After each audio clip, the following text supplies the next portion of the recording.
بسم اللہ الرحمن الرحیم۔ حضرت داؤد علیہ السلام کی قوم کے 70,000 افراد سمندر کنارے ایک بستی میں رہا کرتے تھے۔ ان لوگوں کو اللہ تعالیٰ نے ہزاروں نعمتوں سے نوازا تھا، لیکن جب راحت و سکون آیا تو اللہ کی عبادت سے محروم ہو گئے اور اللہ کی مخلوقات پہ ظلم کرنے لگے۔ تو یوں اللہ نے ان کو خبردار کیا کہ ہفتے کے دن شکار نہ کیا کرو، اور اتوار سے لے کر جمعہ تک جتنا شکار پکڑنا ہے پکڑ لو، لیکن ایک دن اللہ کی عبادت اور مخلوقات پہ امن کے لیے رکھ دو۔ یوں اللہ نے ان کا امتحان لینا شروع کر دیا۔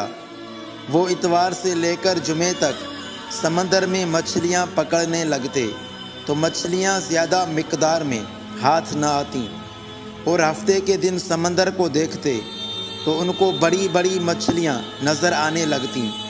ان لوگوں میں سے ایک شخص کو شیطان نے ورغلایا کہ پریشان کیوں ہوتے ہو، میری ترکیب پہ عمل کرو تو شکار سے کبھی محروم نہیں رہو گے۔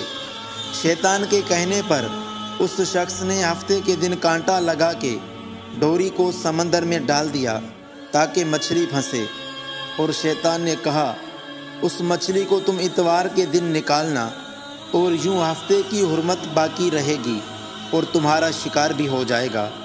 شیطان کی بتائی ہوئی ترکیب پہ ہفتے کے دن مچھلی پھنسی رہی، اور وہ اتوار کے دن نکالتا اور خوشی سے کھاتا۔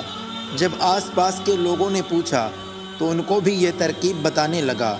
تو یوں اس قوم کے کچھ لوگ ہفتے کے دن مچھلی پکڑنے کے لیے جال پھینکتے اور اتوار کے دن نکالتے، اور کچھ نے تو سمندر میں نالیاں بنا کے چھوٹے چھوٹے تالاب بنا دیے تاکہ ہفتے کے دن جیسے ہی مچھلیاں یہاں سے گزریں تو ان تالاب میں پھنس جائیں، اور ہم اتوار کے دن ان مچھلیوں کو نکال کر پکا کے کھائیں گے۔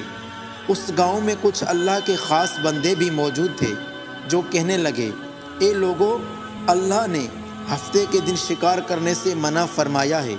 یہ جو تم جال پھینکتے ہو یا چھوٹے چھوٹے تالاب بناتے ہو، ان میں ہفتے کے دن اگر مچھلی پھنستی ہے تو شکار ہفتے کے دن کا ہوگا۔ اللہ کے عذاب سے ڈرو، اللہ کی نافرمانی نہ کرو۔ وہ لوگ ان کا مذاق اڑانے لگے، ہماری جو مرضی ہوگی ہم وہ کریں گے۔ اب اس بستی میں 3 گروہ بن گئے۔ ایک ان میں 70,000 میں وہ لوگ تھے جو ان نافرمان لوگوں کی بار بار اصلاح کرتے، دوسرے وہ جو ان لوگوں سے نفرت کرتے اور خاموشی اختیار کیے ہوئے تھے، تیسرے وہ جو گمراہ ہو گئے تھے، اللہ کی نافرمانی کر رہے تھے۔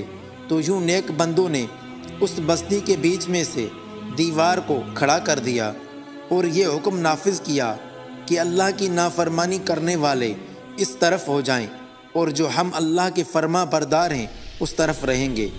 وہ صالح لوگ ان کو بار بار ہدایت کرتے رہے کہ اللہ کی نافرمانی نہ کرو، ان کے عذاب سے ڈرو۔ وہ سارے نافرمان ہنستے رہے اور کہنے لگے، یہ سب کتابی باتیں ہیں، ہم پہ کوئی عذاب نہیں آئے گا۔ جیسے ہی یہ گروہ 2 حصوں میں تقسیم ہو گیا، جو نافرمان لوگ تھے وہ ساری رات ہنستے رہے، مذاق اڑاتے رہے، اور ان کے اللہ کے خاص بندے دیوار کی اس طرف اللہ سے معافی مانگنے لگے۔ جیسے ہی صبح ہوئی تو نیک صالح انسان اٹھے، انہوں نے محسوس کیا کہ دیوار کی اس طرف سے کسی انسان کی آواز نہیں آ رہی۔ جیسے ہی دیوار کی اس طرف چڑھ کر دیکھنے لگے تو سارے کے سارے وہ لوگ بندر کی شکل میں تبدیل ہو چکے تھے اور بندروں کی حرکت کو انجام دے رہے تھے۔ ان صالح لوگوں نے ان کے جو رشتہ دار تھے انہوں نے ان کو کپڑوں سے پہچان لیا اور چیخ چیخ کر رونے لگے اور اللہ سے معافی مانگنے لگے۔ لیکن جب اللہ کا عذاب آتا ہے تو وہ ہو کے رہتا ہے۔ وہ 12,000 لوگ جو بندر بن چکے تھے کچھ بھی کھا پی نہیں سک رہے تھے، اور یوں وہ 3 دن بعد اللہ کے عذاب میں آ کر فنار ہو گئے۔ اللہ تعالیٰ سے دعا ہے ہمیں اپنی حفظ و امان میں رکھے اور نیک بننے کی توفیق عطا فرمائے۔